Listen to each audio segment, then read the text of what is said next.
Hello everyone, this is Monica Sharma. Today I'm going to discuss some accounting terms.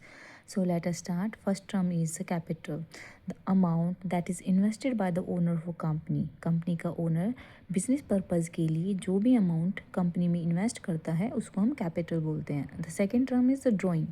Drawing means the amount and the goods withdrawn by the owner for the personal purpose. अगर company का owner या company का मालिक अपनी personal purpose के लिए amount या कोई भी गुड्स विड्रॉ करता है तो उसको हम ड्राइंग बोलते हैं.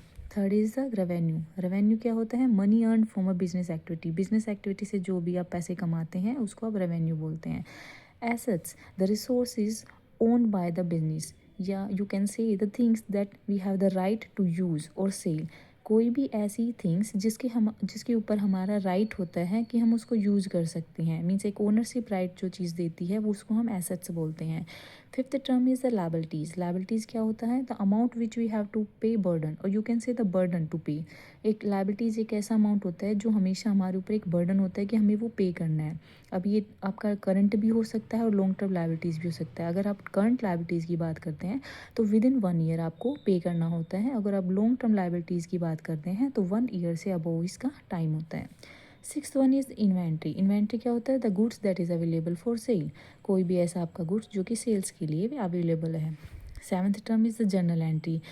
Record of a financial transactions. जो भी आपकी फाइनेंशियल ट्रांजेक्शन्स होती है, मोनेटरी ट्रांजेक्शन्स होते हैं जिन्हें आप मनी के टर्म में मेजर कर सकते हैं, उन एंट्रीज़ को, उन ट्रांजेक्शन्स को रिकॉर्ड करना आपका क्या कहलाता है? Journal entry.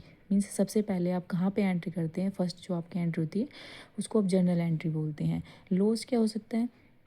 जब कंपनी का एक्सपेंसेस आपके रेवेन्यू से ज़्यादा है, means where expenses is greater than revenue, that we suffer losses. Next is the income. अगर आप रेवेन्यू में से एक्सपेंसेस माइनस कर देते हैं, मीन्स आपने गुड्स और सर्विसेज जितना भी सेल आउट किया उसमें से आपको उस जो जितनी भी उसको बनाने के लिए कॉस्ट लगी है, जो भी फर्दर एक्सपेंसेस आए, अगर उस रेवेन्यू में से आपने सारे फर्दर एक्सपेंसेस माइनस कर दिए, लास्ट में जो आपके पास बचा उसको आप क्या बोलेंगे? इनकम. Thank you.